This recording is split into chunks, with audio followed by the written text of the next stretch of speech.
In addition to the variety of empirical and semi-empirical approaches to calculating mean flow velocity, there are approaches to use our understanding of turbulence and how that mixes water through the flow to more formally derive what the velocity profile looks like, so the change in velocity with depth, through the whole turbulent boundary layer.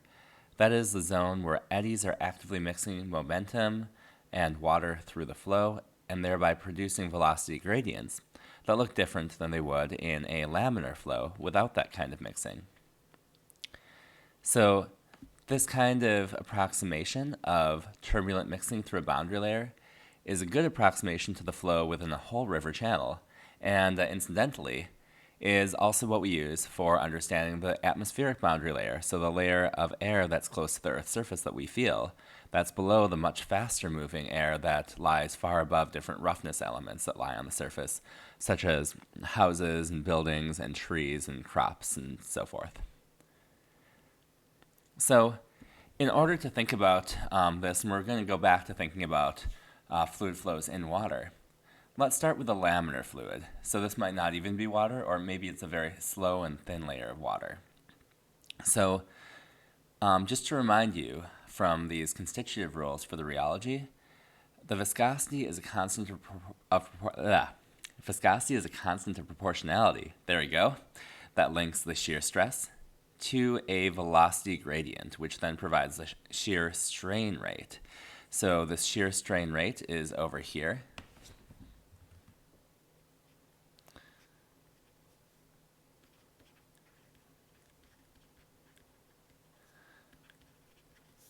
This is the shear stress. And in particular, it's the stress that is acting on a horizontal plane, like the riverbed right here. But instead of acting in a way that's pushing into it, which would be the normal stress, it's acting in a way that's moving right along and parallel to it. So this is sort of like, for a solid analogy, just putting your hand on the floor or on a table or something like that. I'm going to do this right now. You might hear a thud, and then pushing it along and feeling that friction and feeling your hand warm up. And so that's the resistance to that shear. And the same thing occurs in fluids, and that's this shear stress that's set up.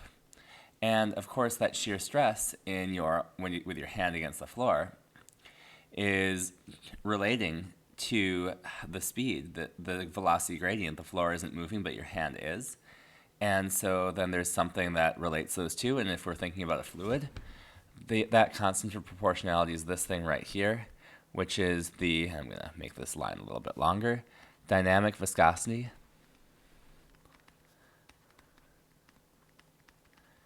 But we often just call it the viscosity because this is the base term that we use for viscosity. We also have something called the kinematic viscosity, in which we divide the dynamic viscosity by the fluid density. But we're not thinking about that just now. So let's draw this out based on a simple experiment in which you're moving a plate to the right atop a viscous fluid on top of a table. So let's see, there we are. There's that figure. So let's just pretend this plate is a cutting board, and we have taken our tabletop, and maybe it's our roommate's tabletop, our best friend's tabletop, who told us to keep it clean, and we've decided, you know what? They didn't clean the dishes last week, so we're just going to peanut butter their table, and we used creamy peanut butter because we want to perform an experiment, and crunchy peanut butter has two phases. It has a solid phase that could link and jam as those peanuts start to hit each other, and it has a fluid phase, which is the creamy part that's very well ground. We don't want to have a complicated solution. We just want to think about this in an analogy to a standard fluid. So we're going to use creamy. So we put that creamy peanut butter on the table, put the cutting board on top of it, and then start to push the cutting board in one direction. And let me draw this schematically down here. So I don't have brown, but so this orange is going to be the best I can do for peanut butter. It's November 1st as I write this, so the day after Halloween. So let's just pretend this is some kind of like pumpkin spice peanut butter, something like that. I don't know, has anyone come up with that? Yeah, it seems like there's pumpkin spice everything. And then on the top of this, we have our cutting board. It's going to be a black industrial cutting board. This is our plate, and we're going to be moving this to the right. And then on the bottom, we're going to have our table. I'm just going to use the standard boring physics notation of these hash lines, which just mean that this is not moving. And that sets up a velocity profile inside this. And that velocity profile will look something like this. So the material against this surface cannot move, cannot shear. But this surface is moving through time. And so if I just place 3 dots on this, say this is going to be at t0, this dot is going to be at t1, and this one over here is going to be at time t2, we're going to see a velocity profile that's set up with initially no velocity, but then there's some shearing, and then there's, that's going to be a fire and miss. And then that T2 is going to be this next one. So there's higher velocities close to the plate, decreasing down to 0 at the very base. And this is actually pretty important because what we can see then is that there is a gradient in this velocity, right? So we can actually measure a finite gradient that looks like something like delta U over delta Z, right? Because we have different times and we have different distances. So we have higher velocity here, and then at the very bottom we have velocity equals 0. Before I forget everything else that's supposed to be said from this top part, I just wanted to make a couple notes here.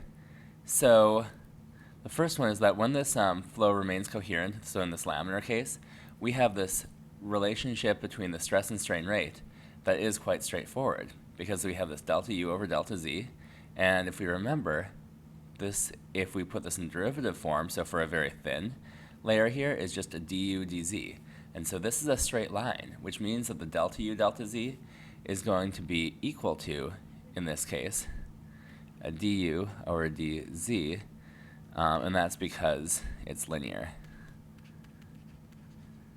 So there's a one-to-one relationship. So if this was a weird curvy line, it might be that any point along the curve would have a different slope, and so this relationship would not hold.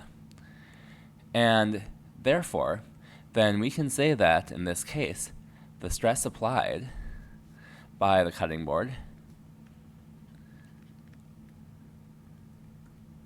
so this is going to be, I just used sigma, I apologize for that.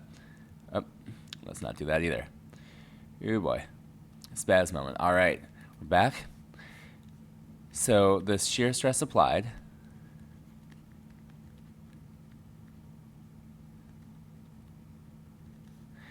is going to be equal to the viscosity times this delta U over delta Z. And so we can measure this.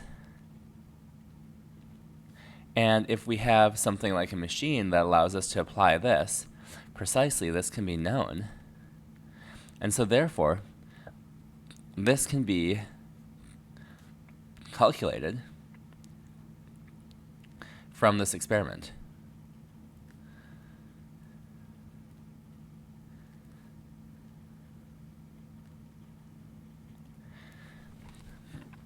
So if I ever taught a fluid mechanics class, just know that there'd probably be something that would involve smearing peanut butter all over tables, drawing on it with food coloring, shearing it, and calculating its viscosity and seeing how closely each of us got, and then calculating Reynolds numbers and so on and so forth, if we were in person.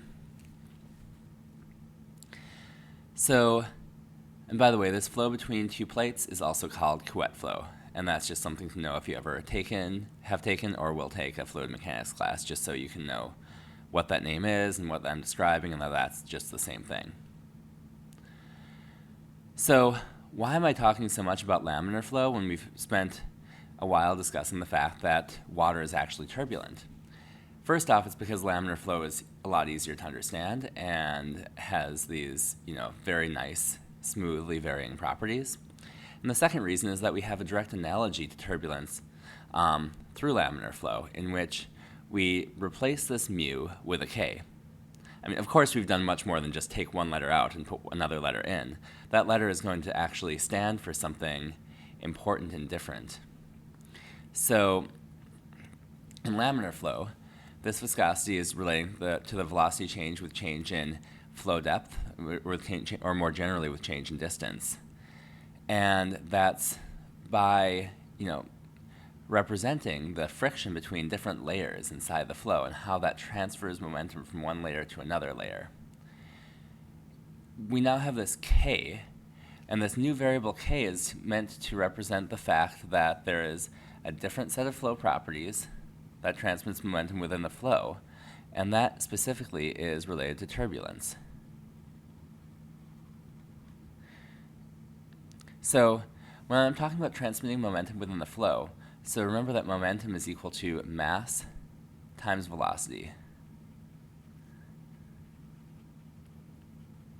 And here I'm talking about momentum in the x direction, so downstream. Hence the U over here. So in order to visualize momentum in the fluid, it can be helpful to decompose that mass into a density and a volume, right? Because it's hard to see a mass, and it's a lot easier, right, just to see a volume. So let's just pretend that we have, again, some sort of open channel flow. Yep.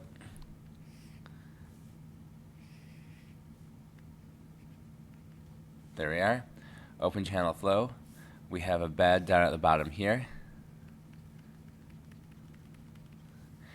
And flow is moving from left to right like that.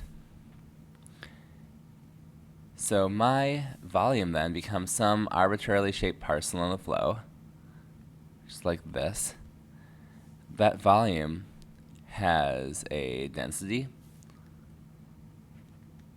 and if it's just water, that density is equal to 1,000 kilograms per meter cubed. That's just the density of water.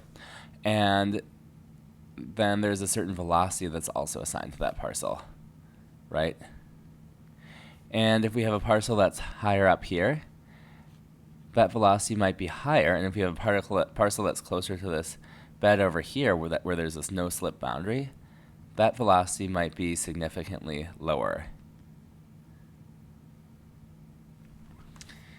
So in laminar fluid, this momentum, as I was just mentioning, is transferred through viscous forces between different layers of fluid. And you can think of this, again, as an analogy to friction.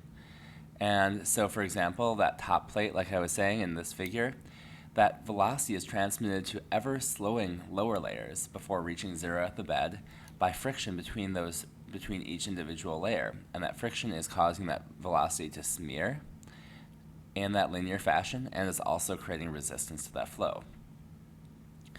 So in this kind of turbulent flow, however, the fluid momentum overcomes these viscous forces. So what might that mean for the physical meaning of K, this coefficient, and the fluid velocity profile? So what it tells us is that K is going to scale with the size of the eddies, and therefore is going to be a property of the flow itself and not of the fluid intrinsically. This means that if there is a fluid that has more intense turbulence or has larger eddies that are capable of mixing momentum within the flow in a way that's analogous to how the momentum is being conducted from one layer to another via viscosity, so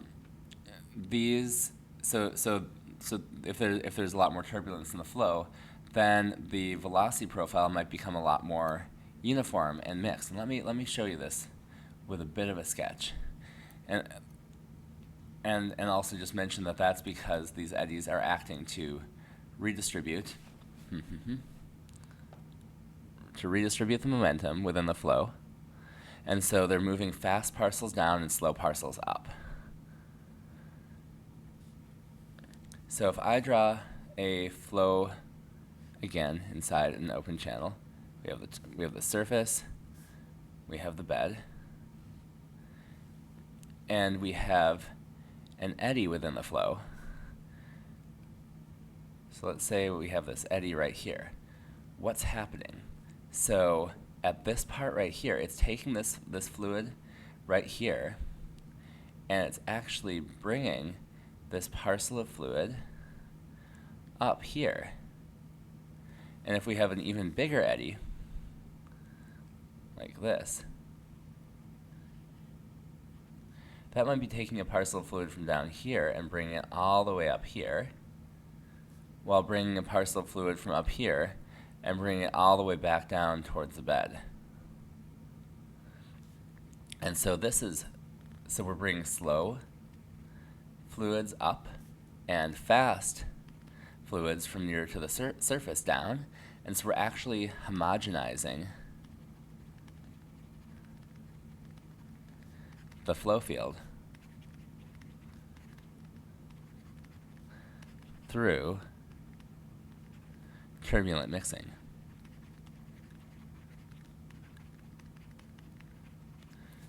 In other words, up here, where we have this example, we see that there is a smooth linear variation between no flow at the table surface and the most rapid velocities at the highest level within the peanut butter layer. And we might expect that this flow velocity profile, instead of being so linear, might be more constant through some section of the flow if we had turbulent mixing. So the efficiency of these eddies in redistributing water up and down in the water column is going to be related to their size, right? Because larger eddies are more effective at moving mass, and the reason is pretty simple. The eddy is moving all this material in here, so if there's some sort of, diameter, I'm going to call this L, like that, so this characteristic eddy length scale, then the amount of water that's being moved inside that eddy is, if we approximate this as an idealized circular eddy, so the area of water being moved is going to scale with L squared. So just like this. So because that's just going to be the area of the circle. And if we wanted to convert this to mass per unit channel width moved by this eddy, then we just have rho L squared.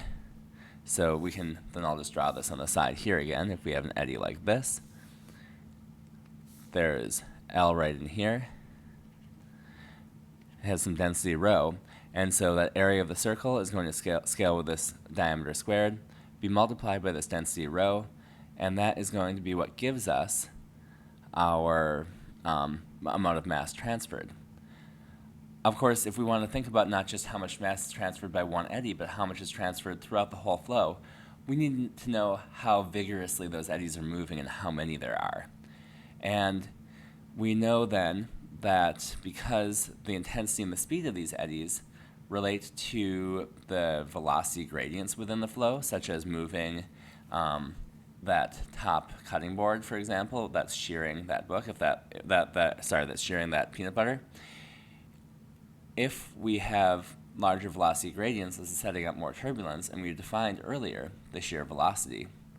And therefore, the intensity of eddy motions should scale with the flow velocity gradient, right? Because that's what's setting up this shear in this layer, which is causing this material to move like so, and this material to move like so. So there's some kind of shear creating these eddies. And so therefore that shear is a du over dz, such as this right here. So putting this all together, we define that this sort of eddy diffusivity parameter, so this parameter that's telling us that's essentially the effective viscosity,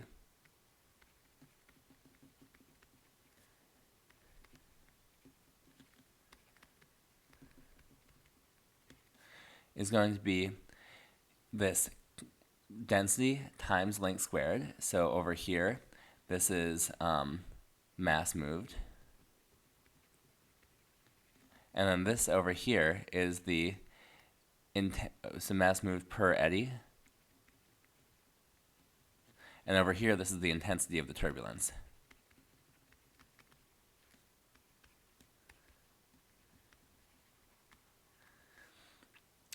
And this is a proportionality symbol, and so in order to make this equal to something, we have to introduce a constant of proportionality. And this right here we call the von Karman constant,